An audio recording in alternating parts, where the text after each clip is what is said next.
क्रिया होनी चाहिए, एक विशेष लीला होनी चाहिए। तो भूमि पर वृंदा महारानी कैसे आई, उसकी यह लीला है। और कथा प्रारंभ होती है, देवराज इंद्र एक बार बृहस्पति गुरु के साथ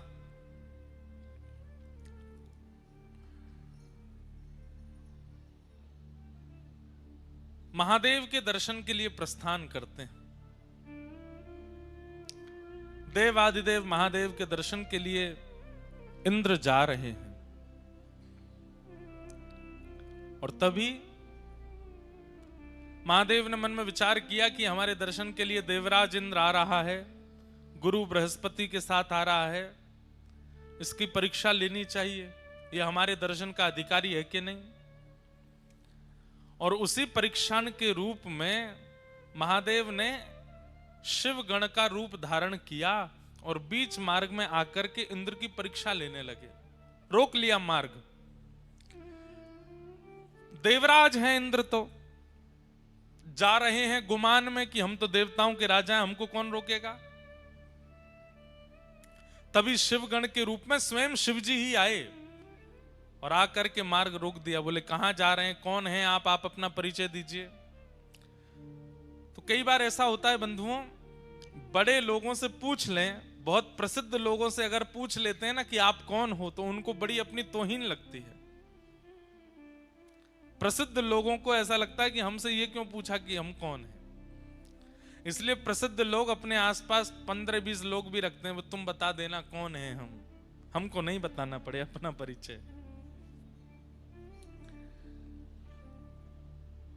बंधुओं, कभी आपसे कोई पूछ ले आप कौन हो, तो आप कैसे परिचय दो।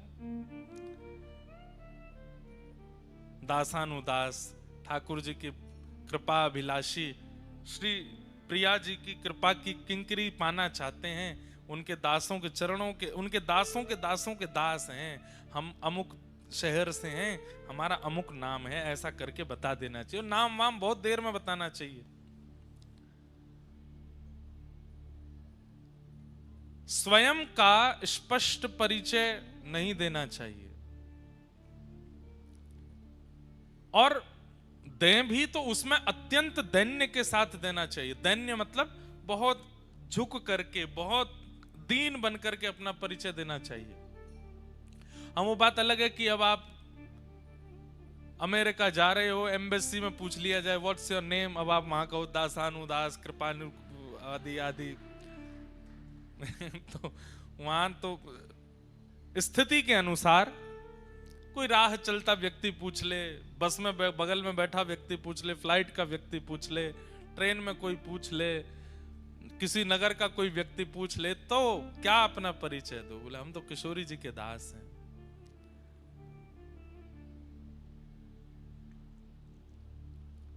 ये सीखना चाहिए हमें संतों से। एक बार वृंदावन में एक संत थे। उस समय सोशल मीडिया नहीं था, फोन भी नहीं थे। उस समय की बात, उन संत का इतना प्रचार हो गया पूरे भारत में कि भैया वृंदावन में एक संत रहते हैं, अमुक नाम के संत हैं, और भैया उनका स्वभाव, उनका विचार, उनकी शैली, उनकी बोली, उनका रूप, उनकी कुटिया, उनकी सेवा सब देखने लायक है। ऐसा लगता है कि कोई साक्षात ठाकुर जी का परम भक्त हो।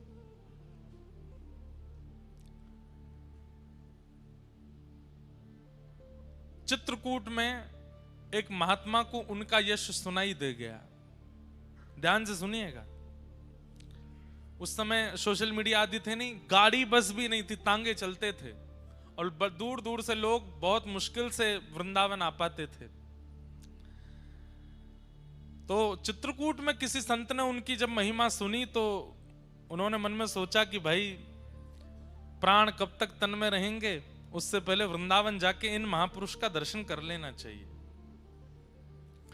चित्रकूट से निकले, महीनों चल करके वृंदावन आए। वृंदावन जैसे ही पहुंचे, बिहारी जी के दर्शन की, राधा रमण जी की, राधा वल्लभ जी के दर्शन की इच्छा बाद में थी, पहले उन महात्मा को देखना है, उनके दर्शन करने हैं।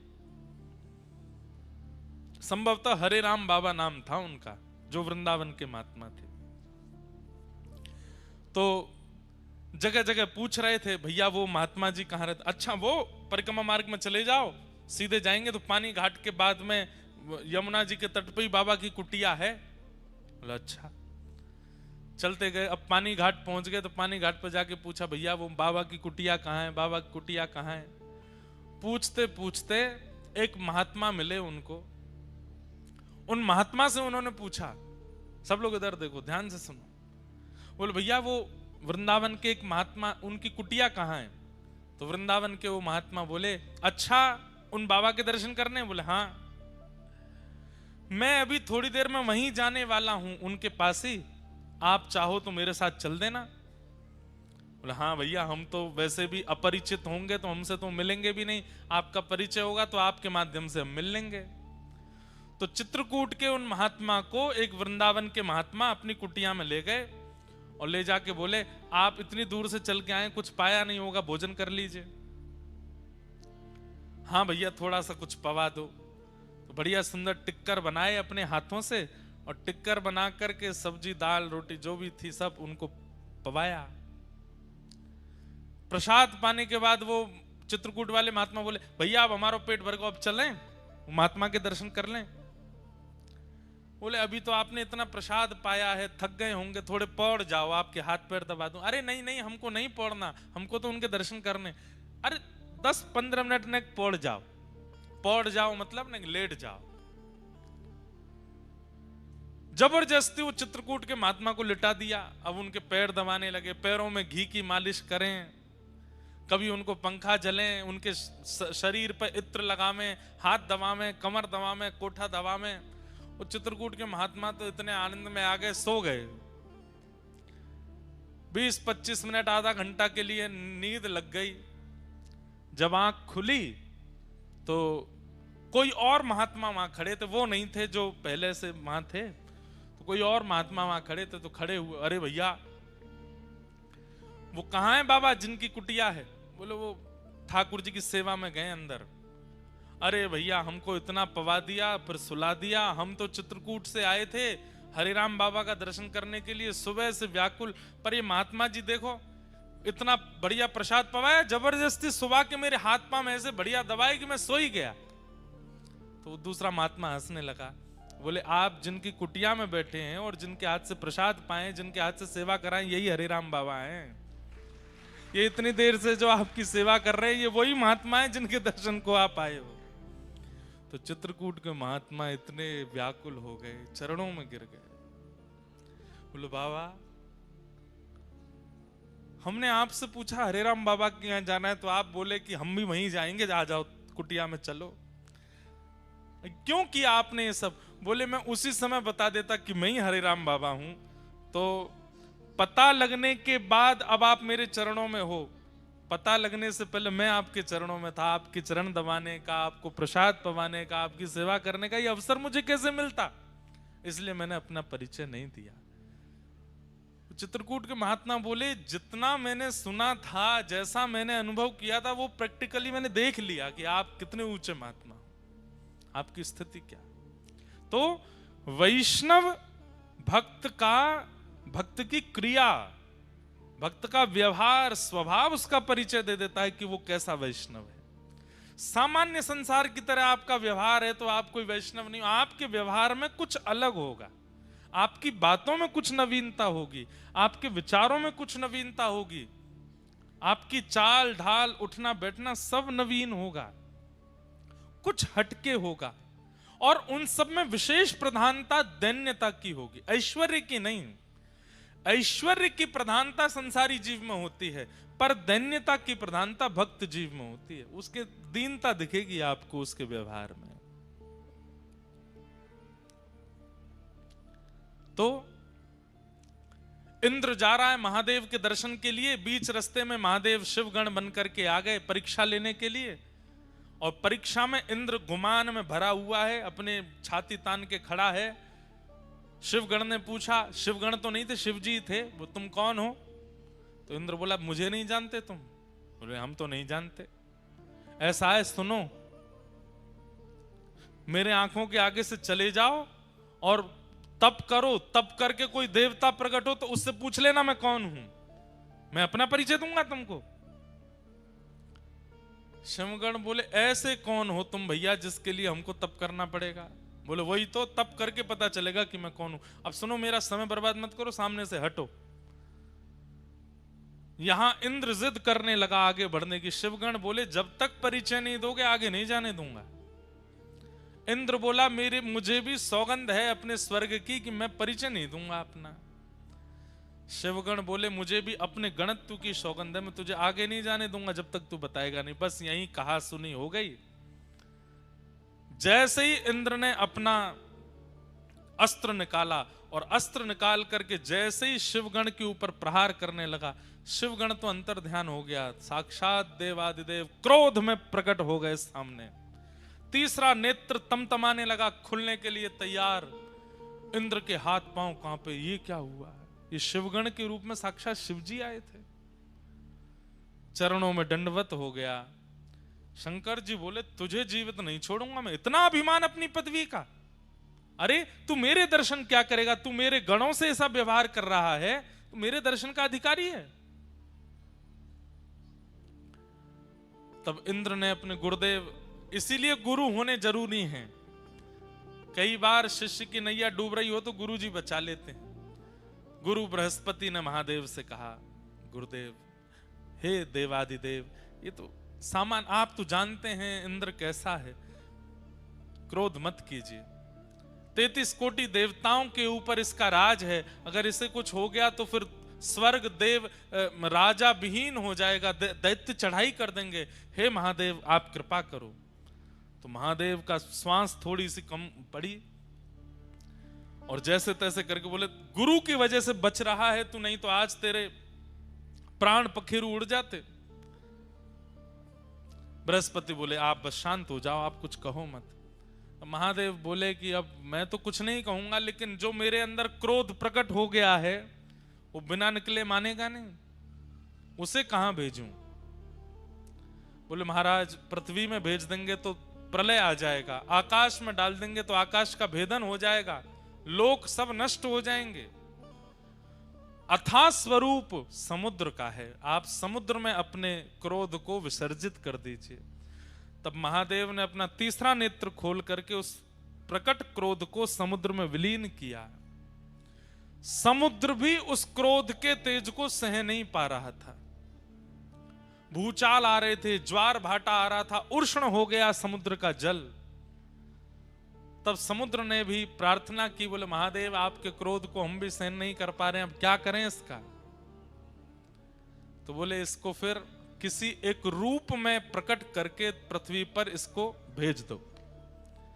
तब महादेव का वह क्रोध जो समुद्र भी सहन नहीं कर पाया, उसी ने एक रूप धारण किया और समुद्र से उसका प्रादुर्भाव हुआ, वही हुआ जलंधर। जलंधर इतना खतरनाक था कि महाराज देवता दैत्य सब थरथर कांपते थे उससे। महादेव का क्रोध है। जलंधर का विवाह हुआ वृंदा नाम की कन्या से। जलंधर वैसे ही इतना शक्तिशाली था, लेकिन वृंदा जैसी पतिव्रता पत्नी प्राप्त होने के कारण जलंधर का तेज, जलंधर का ऐश्वर्य, जलंधर का साम्राज्य और ज्यादा प्रगाढ़ होता चला गया। पतिव्रता नारी है वृंदा, अपने पति को परमेश्वर मानती है और उसके पातिव्रत के कारण जलंधर का जो बल है वो वैसे ही इतना बलवान था, लेकिन पत्नी के पातिव्रत के कारण वो और बलवान हो गया। इसलिए संसार में सबसे बड़ा व्रत यदि कोई है तो वो पातिव्रत है, पत्नी व्रत, पतिव्रत। यदि कोई व्यक्ति पतिव्रत का पालन करे, माताएं और भाई लोग पत्नी व्रत का पालन कर लें, कुछ नहीं करना, ना भूखा रहना है ना प्यास रहना, खूब चकाचक खाओ पियो आनंद करो, बस एक के ही रहो। अगर आपने ये निश्चय कर लिया तो आप संसार की किसी भी स्थिति को पार कर सकते हैं।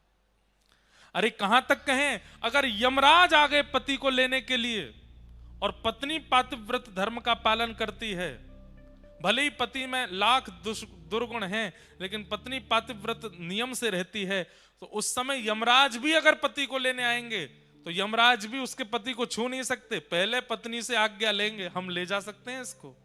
कौन पत्नी चाहेगी कि मेरा पति जाए? कोई नहीं चाहती। सीधी बात, यमराज भी पति का स्पर्श नहीं कर सकते अगर पत्नी पतिव्रता है तो। पत्नी का स्पर्श यमराज नहीं कर सकते अगर पति पत्नी व्रता है तो। इतना बड़ा व्रत है।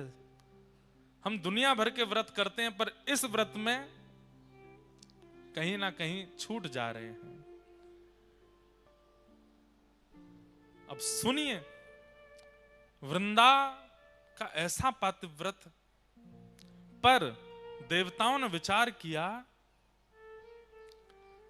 ये पतिव्रता है, ये बहुत अच्छी बात है, पर ये जानते हुए भी कि पति कितना दुष्ट है, फिर भी पत्नी पतिव्रता है। तो ब्रह्मा आदि देवताओं ने कहा कि भैया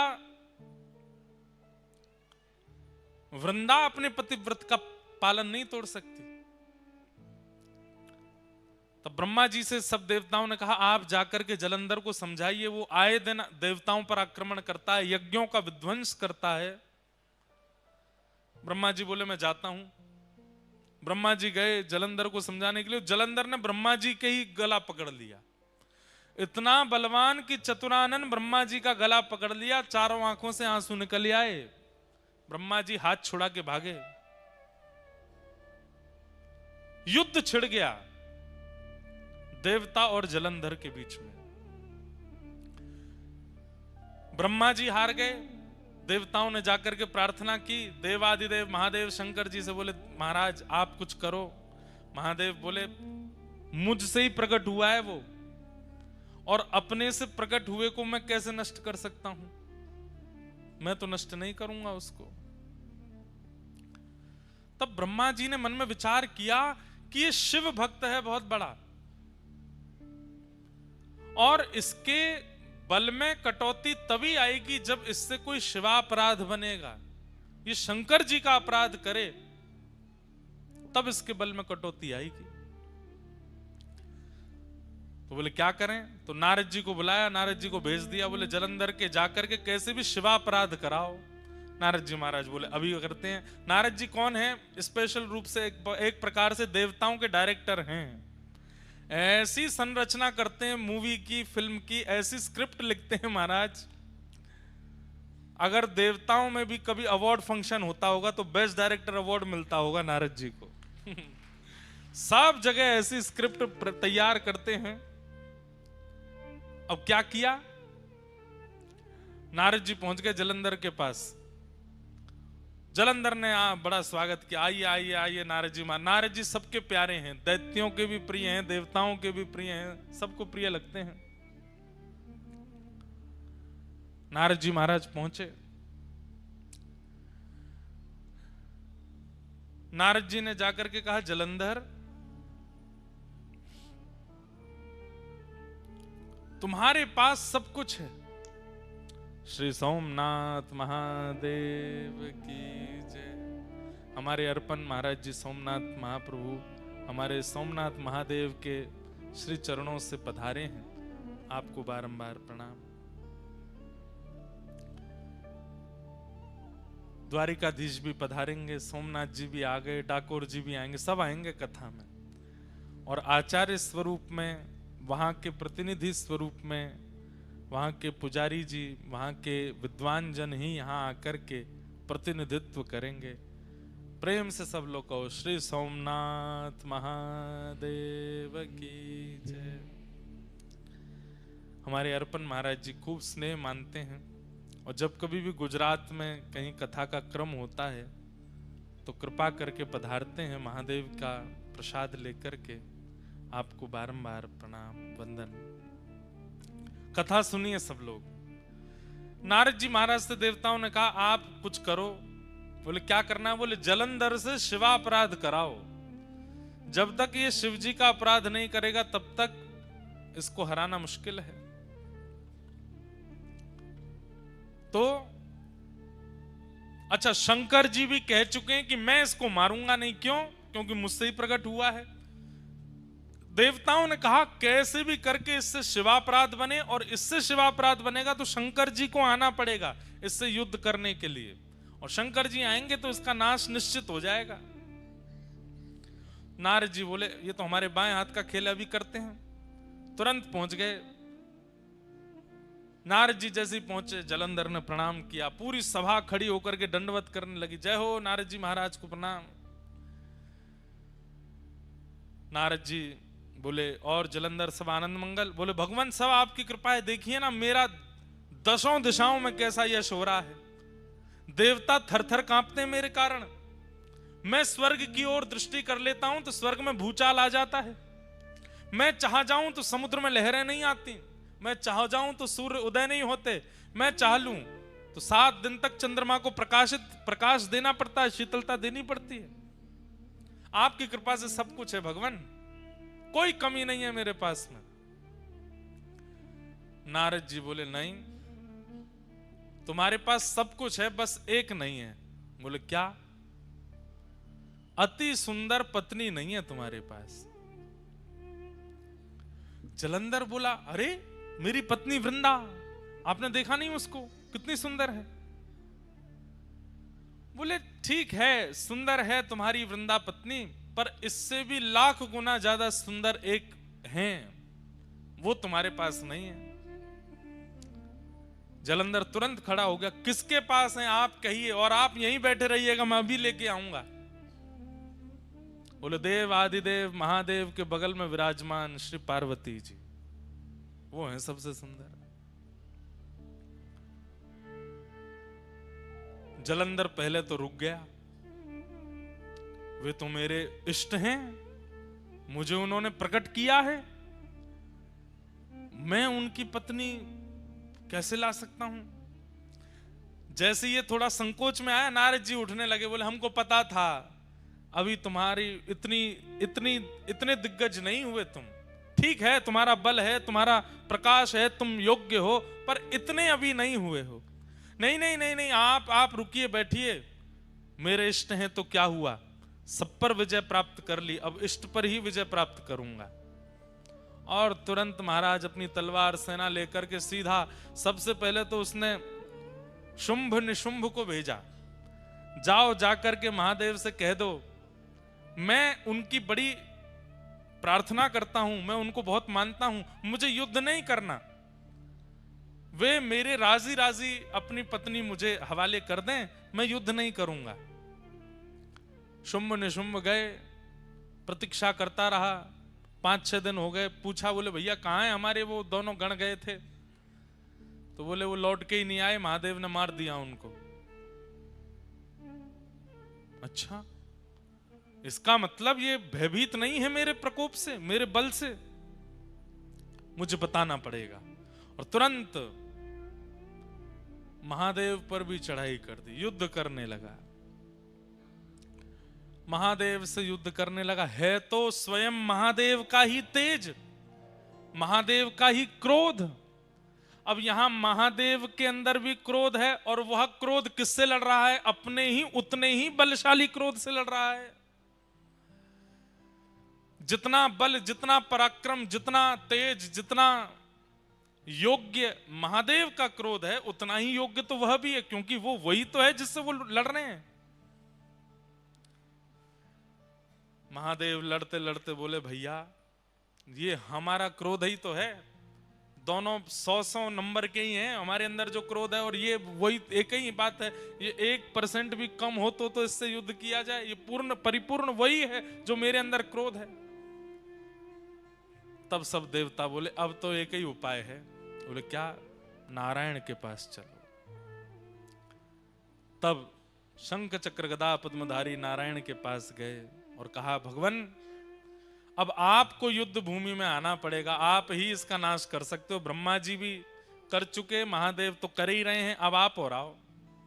नारायण बोले अभी आते। शंख चक्र गदा पद्म धारण करके चतुर्भुज रूप धारी जैसे ही नारायण प्रकट हुए, जलंधर ने जैसे ही नारायण भगवान का दर्शन किया, तुरंत अस्त्र शस्त्र छोड़ दिए, चरणों में गिर गया, बोले जय हो जीजा जी प्रणाम। भगवान बोले ये क्या बोला? अब हमारे ठाकुर जी तो बड़े करुणावतार हैं, जैसे ही जीजा जी कहा, ठाकुर जी ने तो अस्त्र शस्त्र अंतर ध्यान कर दिए। बोले भैया सब देवताओं क्षमा करो। बोले क्यों? साले साहब हैं हमारे। पर स्वयं भगवान ही बोले ए जलंधर तू हमको जीजा बोला क्यों, पहले ये तो बता। अरे महादेव का जब क्रोध प्रकट हुआ इंद्र के ऊपर, और जब वह क्रोध इंद्र पर ना डाल पाए तो कहां भेजा उस क्रोध को? बोले समुद्र में। और आपकी पत्नी लक्ष्मी जी कहां से प्रकट हुई है? बोले समुद्र से। तो इस नाते में भैया हुआ ना उनका, आप मेरे जीजा जी हो गए। नारायण भगवान बोले भाई बढ़िया संबंध निकाला। देवताओं से कहा भैया आई एम सॉरी, अब इसको नहीं मारेंगे हम, ये तो हमारा साला है। अच्छा उसने जीजा जी कहकर के प्रणाम जो किया तो लक्ष्मी भी प्रकट हो गई। अरे मेरे भैया, देवता तो बड़े भयभीत हो गए, बोले कि भाई अब क्या होगा। तुरंत ले गए नारायण भगवान को अपने घर में जाकर के स्थापित कर दिया। जलंधर ने पत्नी से कहा देवी तुम नित्य मेरी आराधना करती हो, अपना पातिव्रत धर्म का पालन करती हो, अब उसमें इनकी भी आराधना करो। अब जलंधर की स्थिति हो गई, वो और ज्यादा बलशाली हो गया। क्यों? नारायण कृपा हो गई उसके ऊपर। सब देवता बोले भैया सब प्रकार के तरीके अपना लिए, कोई काम नहीं आया। तब देवताओं ने भगवान की स्तुति गाई और कहा भगवान अगर इसका नाश नहीं हुआ तो पृथ्वी नष्ट हो जाएगी कुछ दिनों में। पृथ्वी नष्ट नहीं, आप विचार कीजिए, जो अपने इष्ट अपने प्रकटकर्ता महादेव से युद्ध करने के लिए खड़ा हो सकता है, कल को वो आपसे युद्ध नहीं करेगा। अरे इसका बल जितना बढ़ता चला जाएगा, ये उतना ही अपने आप को श्रेष्ठ मानता हुआ सब पर हावी हो जाएगा, और एक दिन भगवान पदवी प्राप्त करने के लिए भी कुछ भी कर बैठेगा। इसका नष्ट करना बहुत जरूरी है। तब भगवान ने मूल बात बताई। क्या बात? ध्यान से सुनिएगा। बोले ना तो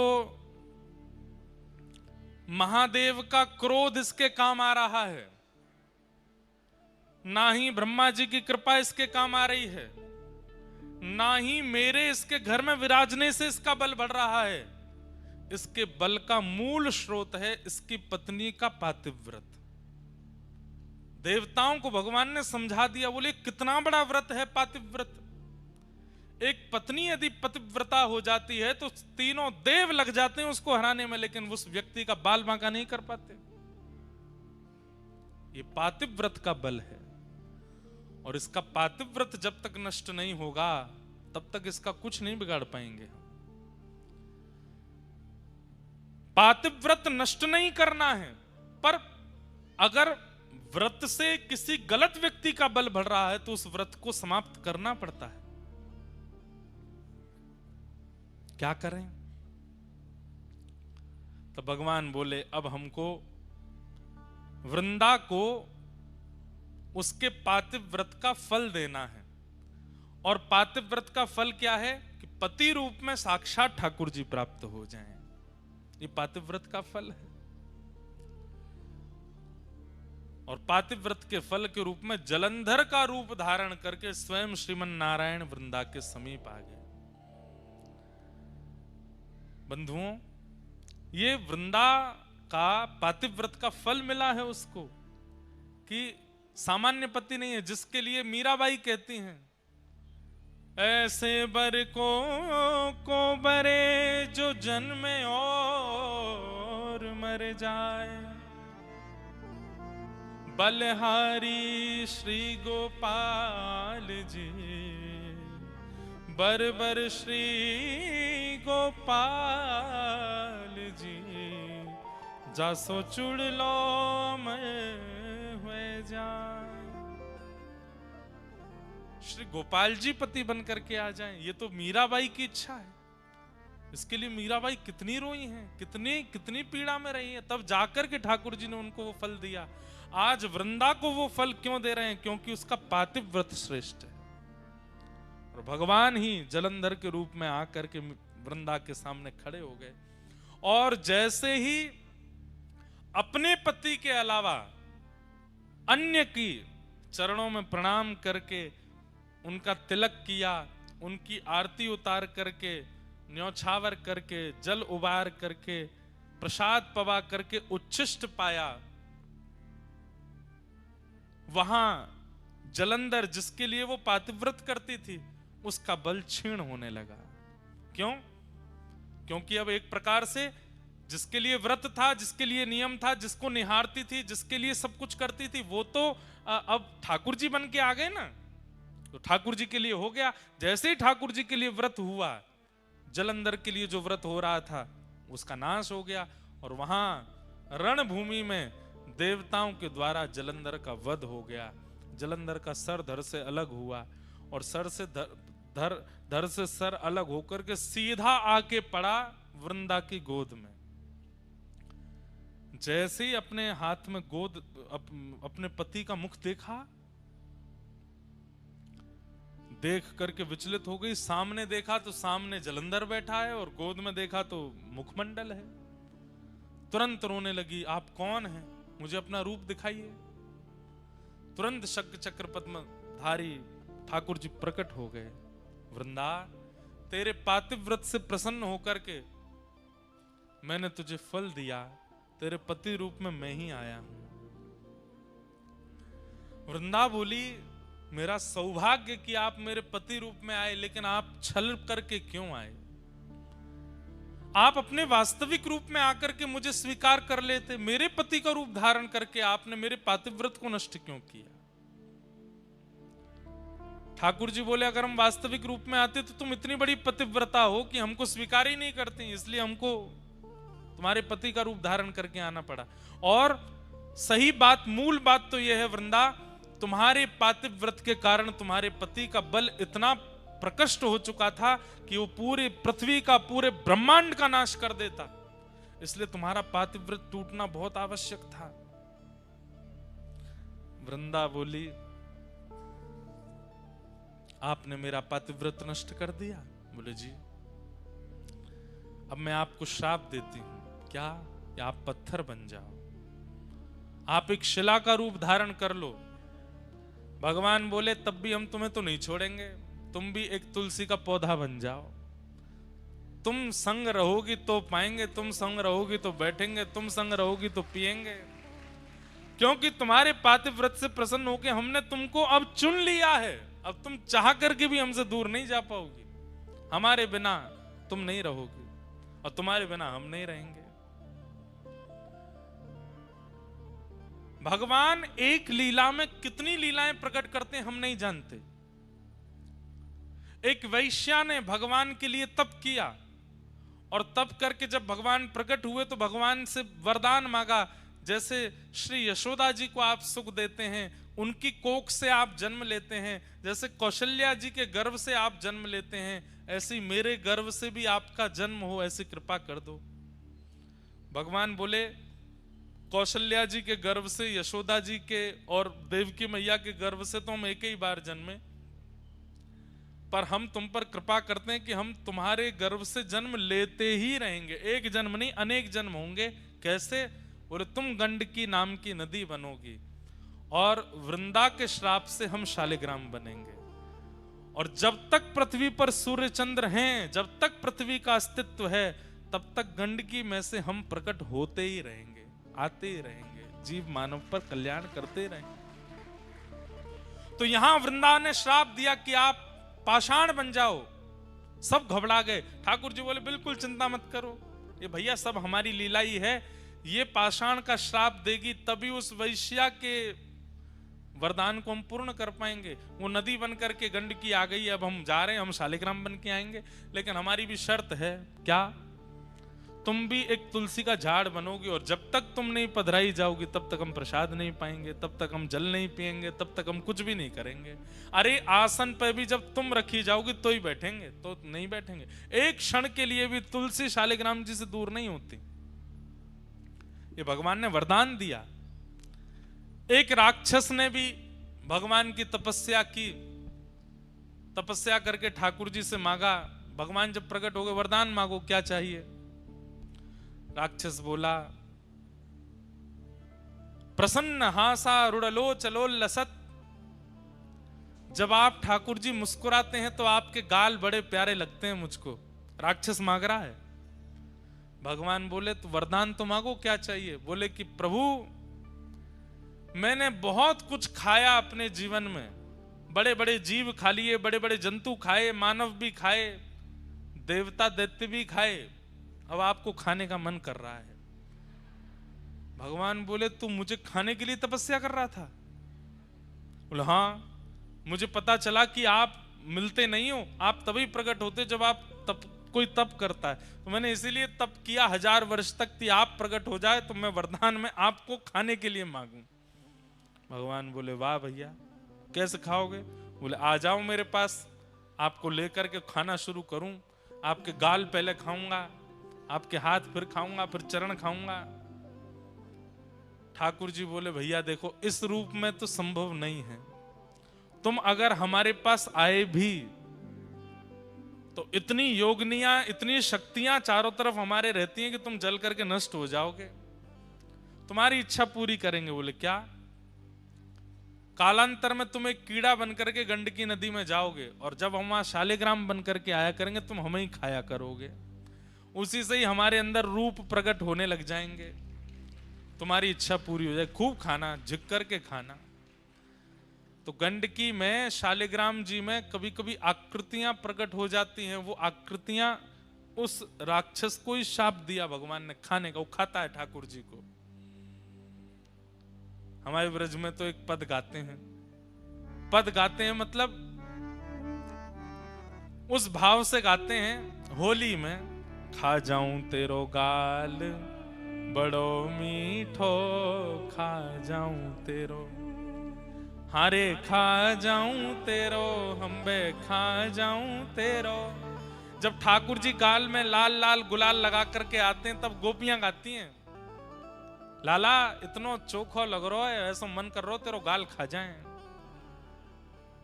ये प्रेम के भाव में, जैसे छोटे बालक होते हैं गदमदरा से, उनको देख के मन होता है, मन ऐसा करे या खा जाए, या कि हाथन ने खा जाए, पामन ने खा जाए, इतना बढ़िया। ऐसे ठाकुर जी के लिए तो एक राक्षस ने मांगा कि मैं आपको खाऊं, तो ठाकुर जी उसके लिए शालिग्राम बन गए। बोले, खाना। तो कितनों की इच्छा पूर्ति एक श्राप से हुई। वृंदा ने श्राप दिया कि आप पाषाण बन जाओ। भगवान बोले, ठीक है। एक वैश्या ने वरदान मांगा था, तो उसके गर्भ से हम जन्मेंगे, वो गंडकी बनेगी और हम शालिग्राम। एक राक्षस ने मांगा था कि वो खाना चाहता है, तो वो भी पेंडिंग बैठा है, कब उसको वरदान पूरा करें। शालिग्राम रूप को ही खाया करेगा वो। लेकिन वृंदा देवी, तुम हमसे दूर नहीं रह पाओगे। अच्छा, ये तो केवल एक कथा थी, पर वास्तविकता भूमंडल पर वृंदा को प्रकट करने के लिए कोई चाहिए। जैसे राम जी को आने के लिए दशरथ और कौशल्या चाहिए, ठाकुर जी को आने के लिए देवकी वसुदेव चाहिए। विश्व का कल्याण करने वाली बंधुओं, दो ऐसे रत्न हैं हमारी पृथ्वी पर, इन रत्नों का नित्य आश्रय लेने वाला व्यक्ति कभी यमलोक के दर्शन नहीं करता। उसमें पहला श्री गौ माता और दूसरी वृंदा देवी तुलसी महारानी। इनका नित्य दर्शन करने वाले को कभी यमलोक का दर्शन नहीं होता। तो वृंदा तो ठाकुर जी की ही हैं। अभी सुनिएगा कथा। वो तो आना चाहती है पृथ्वी पर, श्री कृष्ण आएंगे तो लीला के लिए वृंदा को प्रकट होना है, पर वृंदा ऐसे सामान्य रूप से प्रकट नहीं होगी, उसके लिए पृष्ठभूमि चाहिए। ऐसे कोई कौशल्या जैसी, कोई देवकी जैसी, कोई यशोदा जैसी मां चाहिए। तो भगवान ने जलंधर की पत्नी वृंदा को माध्यम बनाया। क्यों? श्राप देने के बाद में वृंदा ने प्रण लिया कि मैं अब अपने पंच भौतिक देह को नष्ट कर दूंगी। और जैसे ही वृंदा ने अपने शरीर को जलाकर के भस्म बनाया, भस्म जैसे ही बनी, ठाकुर जी ने गोलोक धाम की ओर देखा और श्री गोलोक धाम से श्री वृंदा देवी की मंजरियों को लाया गया और भगवान ने कहा अब पृथ्वी पर सबसे शुद्ध तुलसी के प्राकट्य होने की अगर कोई पृष्ठभूमि है, कोई मिट्टी है, कोई रज है, तो वो वृंदा, पातिव्रती वृंदा की ये शरीर की जो भस्म है ये है। इसमें इन मंजरियों को बो दो। जैसे ही तुलसी की मंजरियां उस भस्म में बोई गईं, उसी भस्म से, उसी रज से जो पतिव्रता नारी वृंदा थी उसके शरीर की रज से जो प्रकट हुई वही है श्री तुलसी महारानी। बोलो तुलसी महारानी की जय। भगवान बोले अब मंगल होगा विश्व का, विश्व का मंगल करने वाली अब तुलसी जी गोलोक धाम से भूमि पर प्रकट हो चुकी हैं। सामान्यतया तुलसी जी को नहीं लाया गया, तुलसी जी के लिए कितना बड़ा योजना बनाई गई। बोले अखंड पतिव्रता नारी होगी, उसके कोख से तुलसी जी प्रकट होंगी। पर तुलसी जी क्योंकि एक वृक्ष के रूप में प्रकट होने वाली हैं, तो इनके लिए कोख क्या है? रज। कोख क्या है? मिट्टी। और वो कैसे बने? बोले पतिव्रता नारी जब अपने शरीर का त्याग करके रज बन जाएगी तो उससे प्रकट होंगी तुलसी। तो वृंदा जी की रज से तुलसी महारानी प्रकट हुई और तभी देवी देवता प्रकट हो गए। क्यों? नारायण भगवान तो धीरे धीरे पाषाण बन गए, शालिग्राम बन गए और यहाँ वृंदा महारानी तुलसी जी के रूप में प्रकट हो गई। तुरंत देवी देवता आए, आकर के गठबंधन किया और तुलसी शालिग्राम जी का विवाह कर दिया, दोनों को एक कर दिया आज ही के दिन। इसलिए आज तुलसी शालिग्राम विवाह महोत्सव भी है, तुलसी शालिग्राम जन्म महोत्सव भी है। आज शालिग्राम जी की जन्म तिथि भी है, तुलसी जी की जन्म तिथि भी आज ही के दिन प्रकट हुई है, आज ही के दिन इनका प्रादुर्भाव हुआ है। ऐसी वृंदा महारानी तुलसी महारानी को हम बारंबार प्रणाम करते हैं, शालिग्राम प्रभु को हम बारंबार वंदन करते हैं। बंधुओं, हमारे कई शास्त्रों के अनुसार माताएं शालिग्राम जी की पूजा नहीं करती, पर माताओं को विशेष रूप से तुलसी जी की पूजा करने का अधिकार है। भाई लोग शालिग्राम जी की पूजा करें और माताएं तुलसी जी की आराधना करें। शालिग्राम जी से भी अधिक फल मिलता है तुलसी जी की पूजा करने से। कहते हैं जिस घर में तुलसी जी विराजमान होती हैं उस घर में कभी यमराज नहीं जाते। जिस घर में तुलसी जी की आराधना होती है विधिवत रूप से, उस घर में पितरों को तर्पण आदि किया जाता है, पितरों का पिंडदान आदि किया जाता है। पर वास्तविकता में जिस घर में तुलसी हरी भरी खूब मात्रा में विराजमान होती हैं, उस घर के पितृ मुक्त हो ही जाते हैं। जिस घर में चंदन घिसने के बाद में तुलसी जी को थोड़ा सा, तुलसी जी की जो काष्ठ होता है या तुलसी जी का पत्र घिस करके चंदन में अगर मिला दिया जाए थोड़ा सा, और उसको ठाकुर जी को निवेदित किया जाए, फिर ठाकुर जी को निवेदित करने के बाद अपने अंग पर लगाया जाए, तो जन्म से लेकर के तुलसी अंकित चंदन लगाने तक, उस दिन तक जितने पाप बने सब नष्ट हो जाते हैं तुलसी जी का चंदन लगाने से। तुलसी जी के जो काष्ठ हैं, तुलसी जी की जो लकड़ी होती है, हमने परम पूजनीय प्रातः स्मरणीय श्री मलुकपीठ वाले महाराज जी को देखा। इतनी बड़ी तुलसी जी की काष्ठ एक रहती है उनके पास, उसमें नित्य अग्नि प्रज्वलित करते हैं और उस तुलसी जी के काष्ठ की अग्नि से 1000 दिए जलाते हैं महाराज जी नित्य संध्या में शाम को। तो हमने महाराज जी से पूछा, मैंने महाराज जी इसका क्या फल है?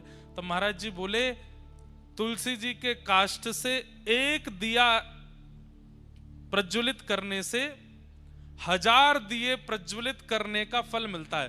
दिए प्रकट करते ही ठाकुर जी को जब अर्पित किए जाए, ठाकुर जी बड़े प्रसन्न हो जाते हैं। पर तुलसी जी के काष्ठ से जब दिया जलाया जाता है तो एक दिया जलाने के 1000 दिया जलाने का फल, मतलब ठाकुर जी अत्यंत प्रसन्न हो जाते हैं। लेकिन महाराज जी 1000 दिए जलाते हैं नित्य एक तुलसी काष्ठ से, और इतने छोटे छोटे छोटे छोटे दिए 1000 दियों का एक इतना बड़ा बना लेते हैं, उसको प्रज्वलित करते हैं और फिर ठाकुर जी की आरती करते हैं उससे। ठाकुर जी इतने प्रसन्न होते हैं उससे। तो हरी भरी तुलसियों तब मत कुछ करना जब काष्ठ कहीं तुलसी जी के आसपास कहीं प्रकट हो जाए, टूट के अपने आप नीचे आ जाए, उसको संभाल के रख लीजिए। नित्य उस काष्ठ में थोड़ी अग्नि प्रज्वलित करो, उससे दिया जलाओ। दिया जलाने के बाद उस अग्नि को बुझा के उसकी रज अपने माथे से लगा के काष्ठ को रख दो। इतने प्रसन्न होते हैं ठाकुर जी उससे प्रकट दिए से आरती करने से। अभी तो कार्तिक का महीना, हमारे यहाँ तो तुलसी जी से ही आरती करते हैं वृंदावन में। ठाकुर जी बहुत प्रसन्न होते हैं। तुलसी जी जिस गमले में लगी हो उसकी रज, तुलसी जी की रज लेकर के कभी कभी आप तिलक धारण कर सकते हैं, और वह तिलक धारण करने से शरीर में अगर कोई बहुत गंभीर बीमारी, और सबसे बड़ी बीमारी तो भैया आजकल बुद्धि में आ जाती है, विचारों की बीमारी, नकारात्मक बीमारी, शक पैदा होने वाली बीमारी, और सही बात है गलत मार्ग पर चलने वाले विचार चित्त में आने लगते हैं। तुलसी जी की रज अपने माथे से लगाने से और माथे पर रज लगा के ठाकुर जी की आराधना करने से विचार शुद्ध होते हैं। बड़ी महिमा है तुलसी जी की। ऐसी तुलसी महारानी को हम बारंबार प्रणाम करते हैं। इस भाव से आज के दिन श्रीमन नारायण शालिग्राम रूप में प्रकट हुए और तुलसी जी के साथ में उनका विवाह। कभी आप लोग हनुमान चालीसा का पाठ करते हैं, अपनी गुरु परंपरा का पाठ करते हैं। अरे छोटे छोटे बच्चे अध्ययन भी करते हैं, अपने पढ़ाई स्कूल की कर रहे हैं, तो तुलसी जी का गमला तो बहुत सामान्य, उठा करके अपने कक्ष में विराजमान कर लो पढ़ते समय, और अपने पास में तुलसी जी रख करके आप पढ़ना प्रारंभ कीजिए। जो पढ़ेंगे भूलेंगे नहीं। ये एग्जाम देने वाले बच्चों को एक हम युक्ति बता दे रहे हैं। तुलसी जी का गमला उसकी पहले, और ऐसे नहीं कि वैसे तो तुलसी जी को पूछते नहीं, एग्जाम वाले दिन ही ले गए उठा करके, बैठो तुलसी जी पास कराओ, नहीं। तुलसी जी की नित्य आराधना आज से ही शुरू कर दीजिए।